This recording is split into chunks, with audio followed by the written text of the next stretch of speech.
This is American Real, where we aim to inspire, empower, and enlighten you through the stories of our guests.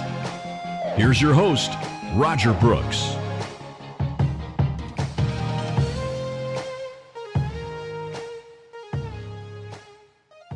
How are people finding out about this? Is it typically much later in the child's life? Is there any kind of general things off of that you could help us understand?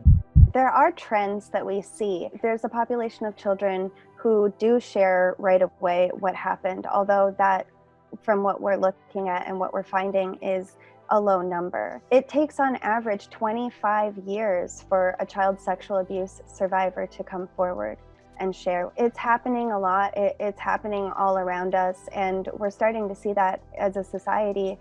Everything from gymnastics and Olympics and Boy Scouts of America and churches and other organizations. We're seeing it in hospitals and militaries. We're seeing it in the United Nations.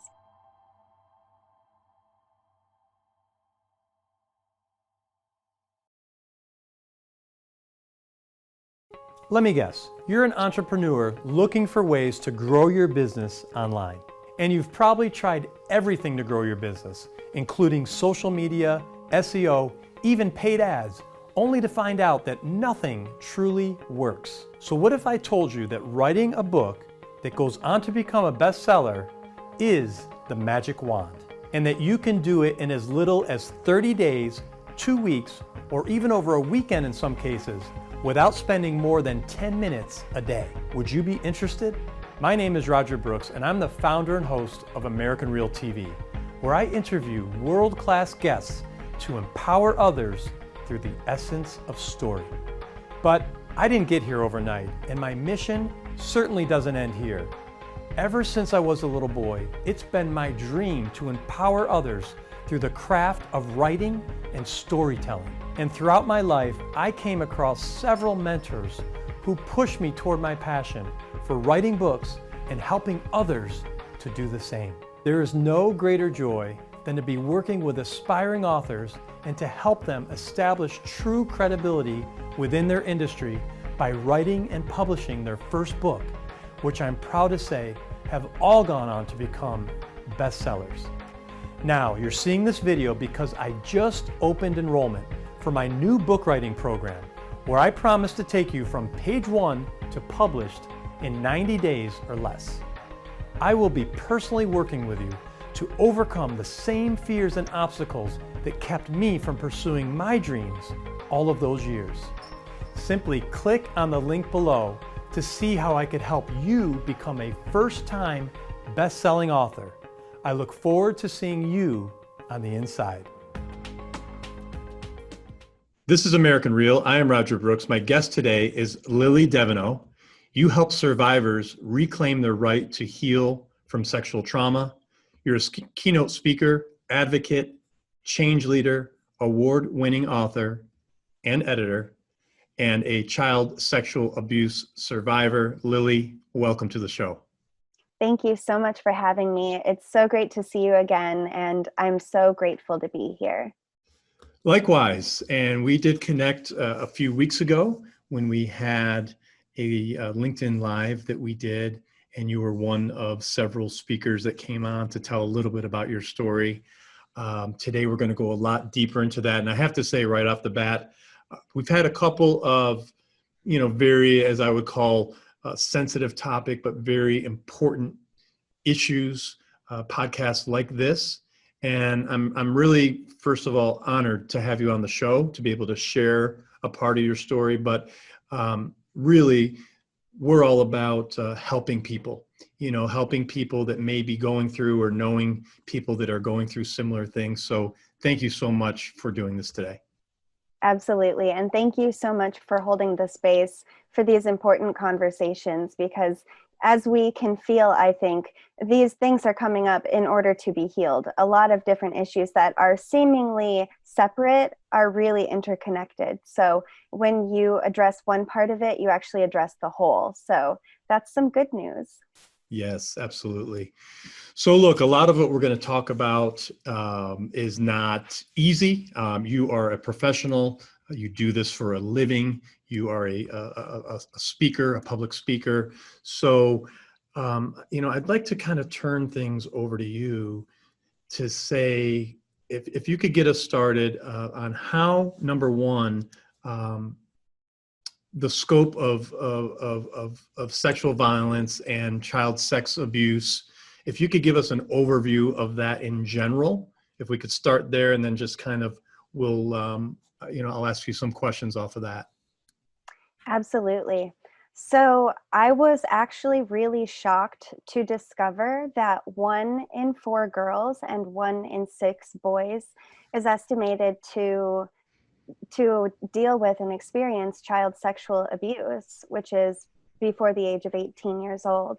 And looking at the full scope, which includes adults, it's actually there's sexual violence committed once in every 78 seconds in the United States alone.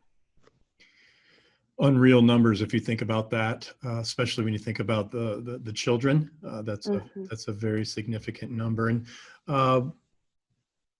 again, some of these conversations aren't easy, but I think we have to talk about this to be able to get to a level where people could understand definitions. What would be considered sexual violence and abuse. I guess that it's least case versus the most extreme case, which Yep, absolutely. So in those numbers, that is looking at exposing children to pornographic images and taking photographs and videos such as that, to experiencing physical things with the child.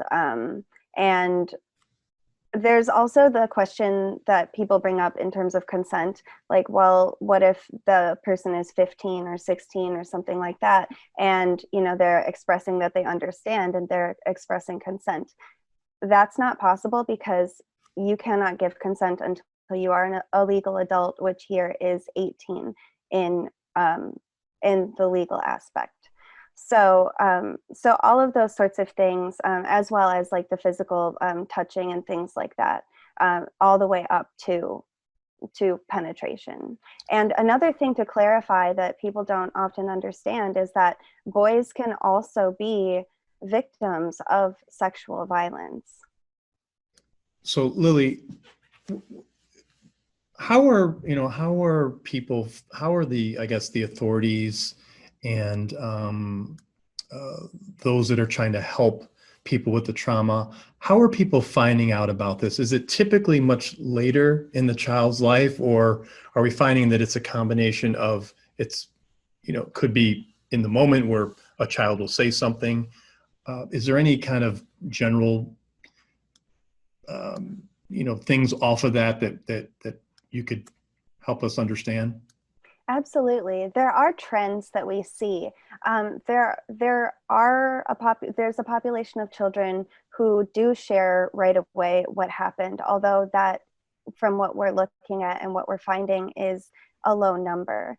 And what we're finding most often, and the data is showing that it takes on average 25 years for a child sexual abuse survivor to come forward and share. And also, statistics show that roughly 90%, from what we can tell, roughly 90% of survivors will never share their story. 95%. So this is actually, absolutely. Yeah, so it's happening a lot. It's happening all around us, and we're starting to see that as a society. Everything from gymnastics and Olympics and Boy Scouts of America and churches and other organizations. We're seeing it in hospitals and militaries. We're seeing it in the United Nations, volunteers.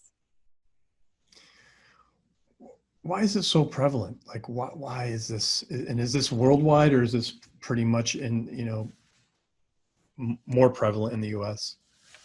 Yeah, it's pretty much worldwide. And the numbers that we're finding with the 1 in 4 girls and approximately 1 in 6 boys, it fluctuates a little bit, but overall, we're finding that those numbers are pretty consistent across the world. And another important fact is that these numbers are just starting to be collected in the past 2 decades, really. So this is new territory, and I think that that is part of the reason why this is so prevalent, because of the secrecy and the stigma around the issue. A lot of people don't talk about it. A lot of people just want to ignore it. And there are also a lot of issues with, the survivors themselves not being legal adults, not being able to have certain rights. Those are passed to the guardian, and we're seeing that 90% of the time, the perpetrators are either a family member or a close friend. So you see these issues are connected. And then there's also questions of, well, if you suspect something, or, if something is going on, who do you go to? And who do you talk to about that? And even when survivors do share their stories, a lot of times they're not believed. A lot of times, if they are believed, they are told that they shouldn't rock the boat, that they should just forget it, that, oh, so-and-so, had a hard life, so-and-so may have even experienced that themselves. And indeed, that does happen, which is not to say that everyone who has experienced CSA is going to go on to commit things like that, of course. But there is a trend, definitely, where we see that most perpetrators themselves were victims as children. Yeah, that was going to be my next question. And the I guess the scary thing is how do we start to break this trend? How are advocates helping, and what can we do, just in general as people that are concerned, whether it's, family, friends, what can we do to help? Absolutely. Yeah, reaching out and giving space for the children to talk with you about what's going on, and checking in with them, especially since a lot of people they report to tend to be teachers, school nurses, if we're lucky enough to have one in the school, although a lot of schools do not have a nurse. So that's another related and important issue, because nurses can identify more easily the warning signs or the behaviors that are associated with children who are experiencing that.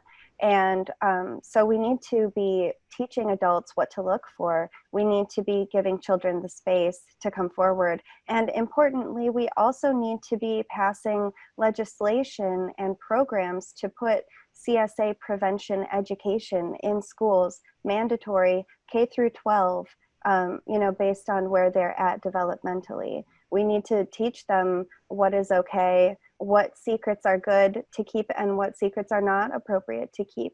And we need to teach them where they can go and who they can talk to. And, collectively, as a society, we need to start having serious discussions about this. We need to look at the criminal legal system. There are a lot of changes that need to happen. One, for example, is the statute of limitations. In some states, it's 5 years, 7 years, 10 years. It varies. And so, as I said before, a lot of times survivors don't come forward for 25 years. So that means that by the time that they are ready to talk about this really difficult to discuss and very hurtful to heal from issue, the legal action right has been taken away from them. And that is another set of trauma that then coexists. And are these laws more state-driven as far as how they educate in the schools, et cetera? Yes, they are. And there's an important initiative called Erin's Law, and it was set forth by Erin Marin, who herself is a survivor of CSA, and she's pushing for this CSA prevention education. And so she and her team have been able to pass it in I believe it's 35 states now. It's definitely gaining ground, and it's been so amazing to, be part of that in some small way myself, because it's exactly what needs to happen, and it's an important step. So that's what we tend to see with these big initiatives and legal adjustments, is that we see them at the state level first percolating, and then getting movement, and then getting larger support, and then being adopted, federally. So progress is happening. Certainly the Me Too movement and other, important initiatives like that help to bring awareness to these issues, because child sex abuse and violence experienced as an adult are linked. People who experience CSA are much more likely to be in abusive relationships and to experience other forms of violence, and to have alcohol and drug issues and other dependency issues and things like that. And so they're more apt to put themselves in more dangerous environments that then kind of keeps the cycle going, if you will. And you like to talk about something called the power of forgiveness. Can you get into that a little bit and expand on why forgiveness is so important, not only for the person that has been affected, but for those who have committed the actual crimes? Absolutely. Yep. And forgiveness is the most powerful way that we can break this cycle. And it may sound cliche, but it really does start with forgiving yourself, because we as a society are putting a lot of blame and shame on victims, both as children and as adults. And we internalize that as individuals. And, we think, well, what did we do to deserve this? How did I get here? And those sorts of things. And, we're always listening to ourselves, and we form our own beliefs, and then that we begin to embody those things. And so if we don't start to uncover that, oh wow, like there is something hurtful there, there's a belief that maybe I was partly to blame, or maybe I did something wrong, or maybe I could have prevented it if, all of those things. It's important to sit with that and to embrace those and say thank you, to those feelings for protecting you and for trying to keep you safe, because ultimately, that's what they were trying to do. And to recognize that it really was nothing that you did, and to just let all of that go, let all of the what ifs and the could be's go, and stop shoulding on yourself, because it really is what it is, and you have to start from the very now. And that's where the power is. The power is in the now. The power is not in the past. The power is not in the future. The power is in the now. And if we start to get in that space, as uncomfortable as it may be, we can start to see that we do have that power. That power is within us. And by forgiving ourselves, then we can start to open the door toward what may seem impossible, which is forgiving that other person. And I was on that healing journey, absolutely. And it took me a few years of really working on it, to come around and to really understand that by holding a grudge to that other person, whether or not we feel as though it's deserved, as Nelson Mandela so eloquently says, it hurts ourselves, it poisons ourselves to hold on to that hatred and that anger. And it takes our energy, it takes our mental and then our physical energy, because our brain is what is using up most of the calories, doing the burning of the calories. And so what are we doing? What are we churning inside our minds?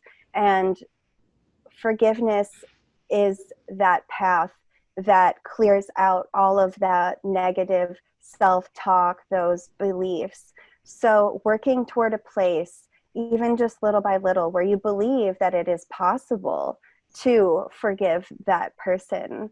That's where it starts, and just know that it is possible. And I actually, my forgiveness story comes full circle because I testified against my perpetrator when I was 12 years old. And due to the statute of limitations, he was let go after a law was changed about it. And so he ended up moving back near my hometown. And when he had been incarcerated across the country, and I knew that he was around, and I had to really deal with that. And he did end up coming back and creating some more violence. And then before he could be caught by the authorities, he actually left again. And what ended up happening was he was caught a few years later in a different state, and he was brought back to my home state yet again. And he was in the courthouse just down the street. And I had been working all that time, and I sat down in meditation, and I sat in my power and in my forgiveness and in my love. And I wrote him a letter, and I said, I forgive you. You have no power over me. I want you to have a good life. I want you to understand all the ways in which you've hurt me and so many others. And I want you to understand the ways in which you've hurt yourself. And I think that you did this because you were hurting from the beginning, because hurting people hurt people. And I had that letter delivered to him, and he read it, and I feel no ill will. I feel so strong. And now I'm able to share that message, and I'm able to be at peace with myself. Wow, that's so powerful. Can you share with us, how did you come upon this, the power of forgiveness? Did someone suggest it to you? Is it something you read? Are you willing to share that with us? Yeah, I love that question. Well, I was raised in a very faith-based family, and my grandmother, she really, embraced what she had, and the Bible refers to as like the fruit of the Spirit. And forgiveness is just core to biblical and many other teachings. I mean, if you look at the spirit teachings, the wisdom teachings across the world, it's all about love. And you cannot have love without forgiveness, because we all hurt one another.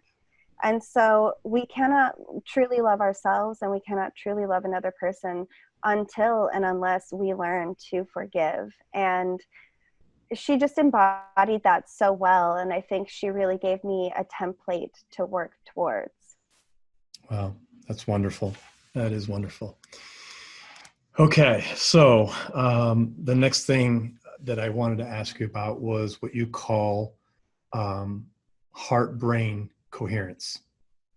What is that? Yes, I absolutely love this concept. So I discovered this concept about 5 years ago. And it's research that's done by the Heart Math Institute, which is a phenomenal research facility and organization and group. And they look at the science behind the brain, behind the heart.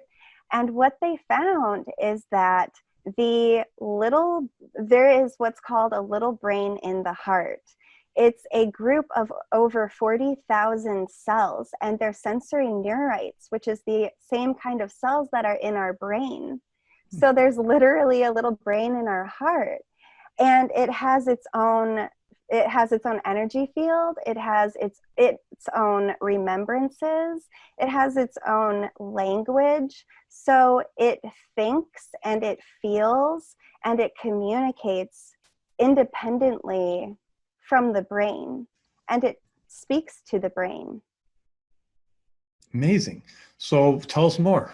Yes, absolutely. So what's really fascinating is that, we can pick up on the energies, like we are electromagnetic beings.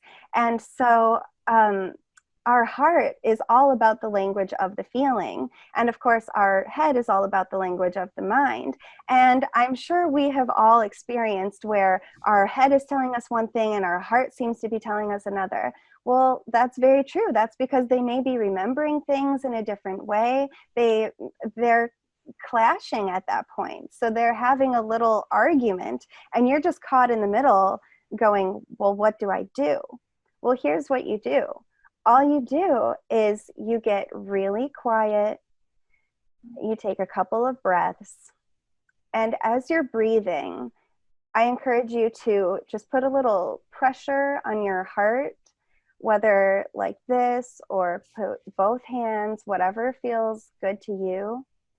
And just imagine breathing through your heart. And we're just going to do a few breaths like that. And as you do, just imagine that your heart is the center, like a big, bright sun. And with every breath that you take, it's expanding. And just imagine that energy ball getting bigger and bigger and expanding out and around you, around your body, on every side of you. So you're like in a big sphere of energy. And whenever you're ready, you can open your eyes. Wow. So aside from feeling really refreshing, what that's doing is actually hitting a reset button. And it's saying, hey, come back in harmony, come back together. And what you can do when you're in that space is you can ask yourself, your higher self, your soul, your guidance, the universe, whatever language you call it, you can ask those deep questions and immediately you will know what is right for you because you'll be thinking with your head and with your heart. And so in doing that, we can tap into our superhuman abilities because that's where balance is. That's where healing is. That's where you find the path to forgiveness. That's where all of that magic happens. And like I said, it's all in the now. And that's why it's so important to come back to that space. So that was a great exercise. Thank you for that. Are you helping people cope through discussion, through communication, through exercises like that? Are you doing that on a regular basis? Yes, absolutely. I have a community that I guide through these exercises, and I'm actually just getting ready to launch my e-course where I take all of these different things, the research, the energy, medicine, like we just did, all of this different stuff, and I lay it out like, okay, so that sounds wonderful and I really want to be there, but I'm back here with, I'm mad as hell. I can hardly get out of bed. I'm depressed. I'm anxious. I don't want to talk to anybody. I don't trust anybody. How to get from there to being in fulfilling, satisfying relationships with yourself and with those around you and building the life you want to have. And what does that even look like? So it's a journey, and I really wish that I had a template that I could use to go through it. And I've spent literally thousands of hours reading and in therapy and in trauma programs and in school, learning how to research this stuff, how to have these conversations, how to heal and what that looks like.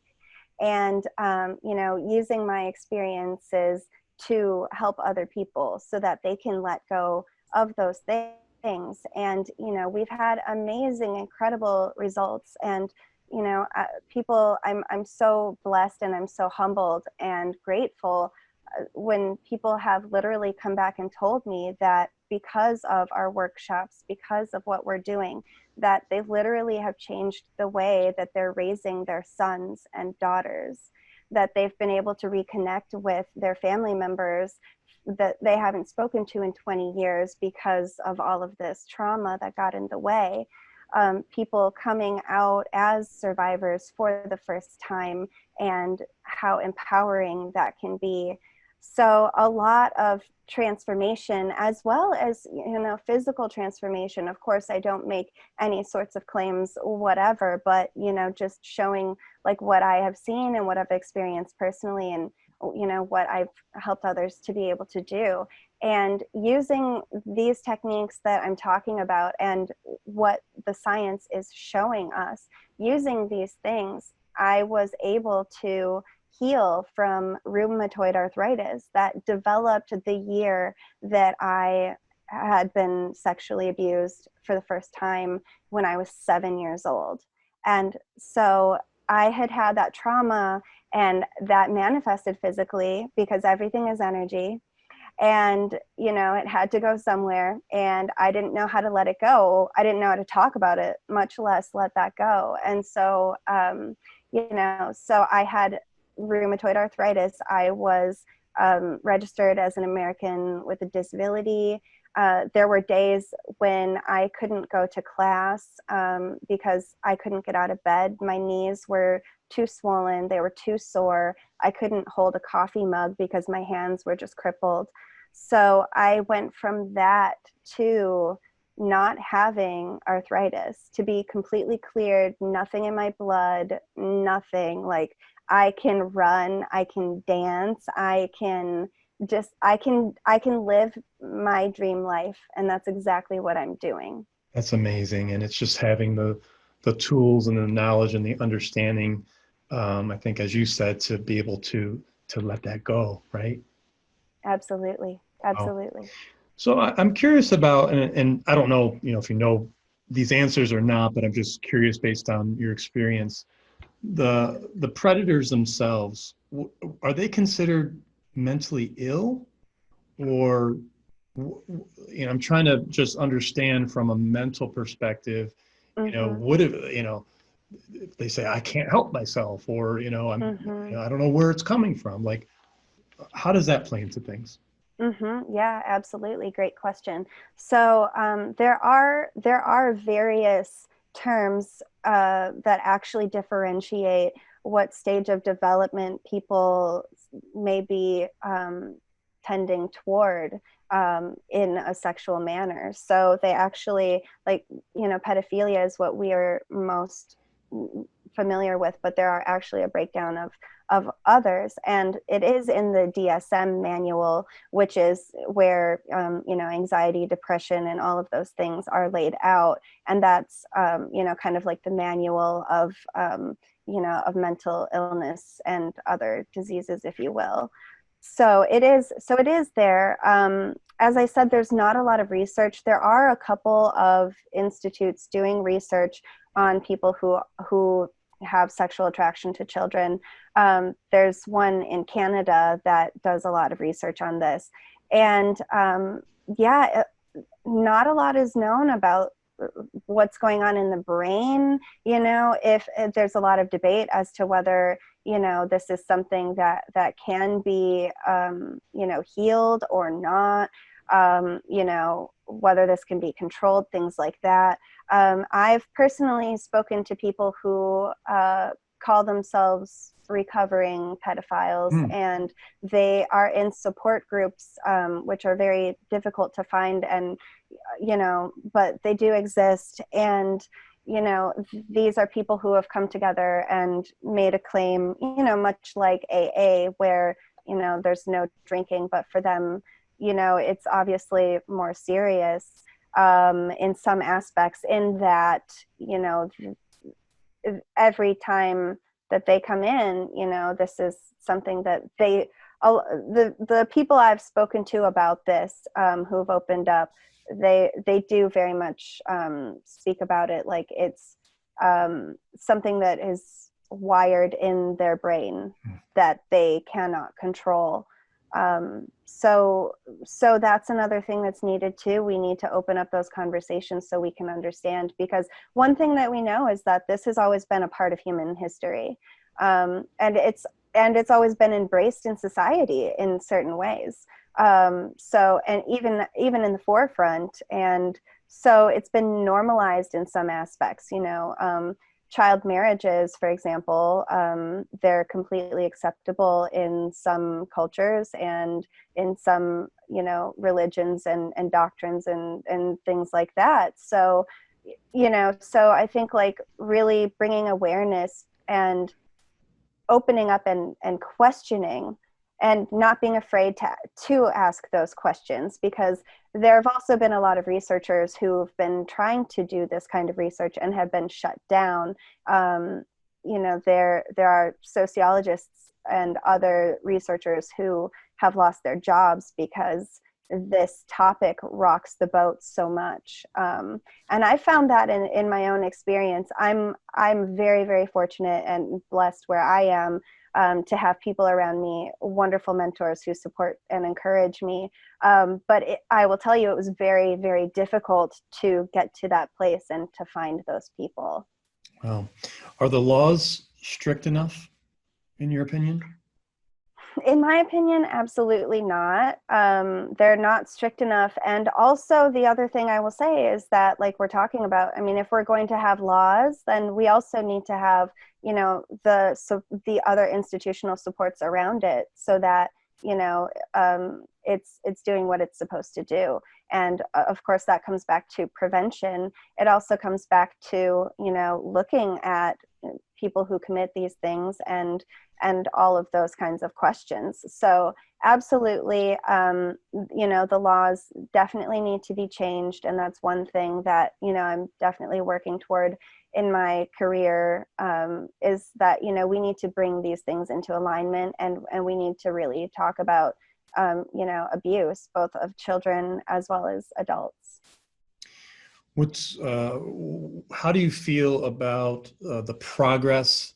And if you were to look out, say, 3 years, 5 years, 10 years from now, are you feeling hopeful that we'll not only be able to, hopefully crack down harder, but help society so this trend can be broken? That's, you mentioned earlier, it's cyclical, right? It keeps happening generation after generation. That's what I'm thinking about, is like, how do we get to the root of it, as best we can, to try and help, stop this as much as we can? Yeah, absolutely. I definitely am extremely hopeful for the future, especially looking at where we are in this historic moment. People are out protesting again, for Black Lives Matter and other things like that. And of course, like I said, these are interconnected issues.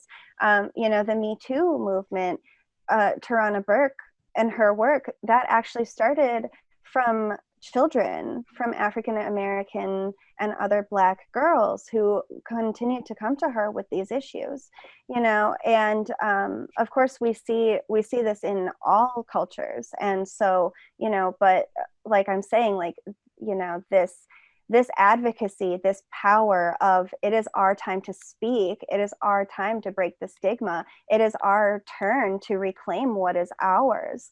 That's the energy that we're working with now. So we can harness that as survivors, and that's what Tarana and so many others are doing. And I'm just, humbled to be following in their footsteps and learning all that I can from them. And, to continue to learn, how do we make effective change? Because I think this is something that is coming up to the forefront now of our societal awareness in order to be healed. And I think that has happened other times in history, and people have not stepped up to the challenge. These initiatives have been thwarted or transmuted funneled into a different way. And then, ultimately the cycle continued to continue because there wasn't that addressing. So I'm extremely hopeful. I think now is the time. I think we're creating our society the way we want to in a lot of ways right now. And I think that if we can continue to work together to see, how things are related, to see how things are, different, but also cyclical and all of those sorts of things, I again think that is happening. I think that our awareness as a society is expanding so that we can really ask the question and we can hold the space for the answer, and then importantly to take those steps that are going to break apart some of those old ways and really birth a new world, because that's what we're doing. 100%. And as I was preparing for our conversation today, just doing some research, one of the things that I kept seeing was, in this COVID-19 world that we're living in, a lot of doctors in particular have been concerned with children being home so much and not in the schools. What's your position on that? Because there's, again, state by state, everything's, still up in the air as we enter into the school season here for the fall. But what's your opinions about the kids being home more often than normal? Absolutely. Well, yeah, like I said, a lot of times, as we've seen, perpetrators are family and close friends. So that, of course, is problematic. And then not having access to the teachers and others who they could go to and talk to, and they are mandated reporters. So they would be generally the ones who are doing this.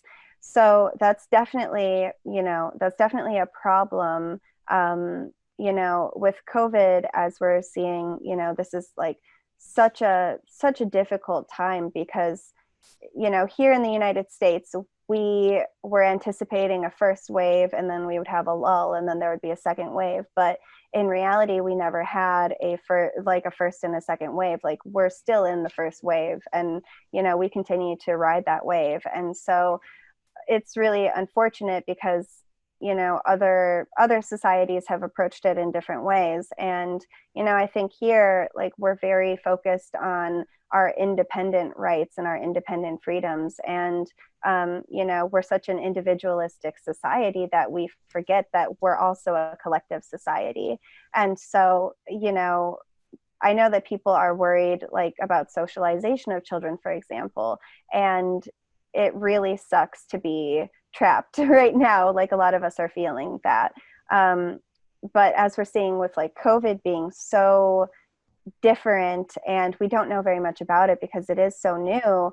But what we do know is that, children are super carriers, and, oftentimes their teachers can be in vulnerable groups too. So that presents problems. So, while we all want to be together, absolutely, we have to, it's like in the emergency room, like when a patient comes in, they're going to address the most important thing. So if there's a gunshot wound and there's also a scrape, they're going to go for the gunshot wound because that's obviously what needs to be addressed first. So I think in this case, COVID-19 is the gunshot wound and children being home is the scrape. And this is also bringing other opportunities for us to be home with our children and to see what's going on and to make sure that they're being safe online and to teach them how to be safe online. So this is the time that we can all use to learn with one another.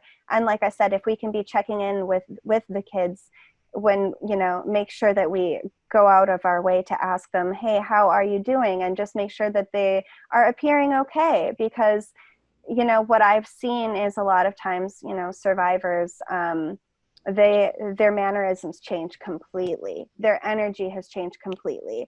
And for me, the way that it was identified and that I came forward is an adult noticed that I couldn't look anybody in the eye and I wasn't talking at all, which is very not common for me.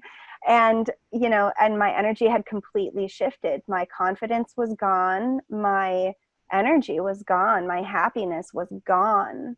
And, so somebody had, of course they know, their brain didn't go to like, oh, well, maybe CSA happened. Of course not. But they were like, what's going on? And so that gave them the space to sit down with me and ask me what happened, and gave me the opportunity to tell. So those are important. So we should be looking for signs and change in personality, people not, the child not looking you in the eye, things like that. And any tips on how to approach even a conversation that might be uncomfortable? Yeah, absolutely. Yep. So that would be like one side of the spectrum that you might see from their changes of behavior. They also might be on the opposite end of the spectrum, where suddenly they might be displaying very overly sexual behaviors. And so that's something that you would notice and could ask, oh, that should raise some red flags as to, okay, something is different and going on. And my advice, and there are definitely books, the Well-Armored Child by Joelle Castiques, who is herself a survivor and advocate and has a wonderful TED Talk. She talks about this in the book as well. But it's important for you to just connect with that child and give them that space, to not pressure them, and to iterate to them that they are not in trouble. Because, talking to adults is scary, and especially if something has happened, they're going to be feeling guilty, they're going to be feeling shameful, they're going to be feeling those things. So then you coming over, just be very understanding, be very gentle, be very patient with them. Excellent advice. Lili, wow, you have really educated me today, opened, I think, our eyes and our minds to some things that we weren't aware of before. So thank you so much for doing that. I know you have a program coming out soon, an online virtual summit. Can you talk a little bit about that and when that might be happening? Yes, absolutely. Thank you so much for giving me the space to do so.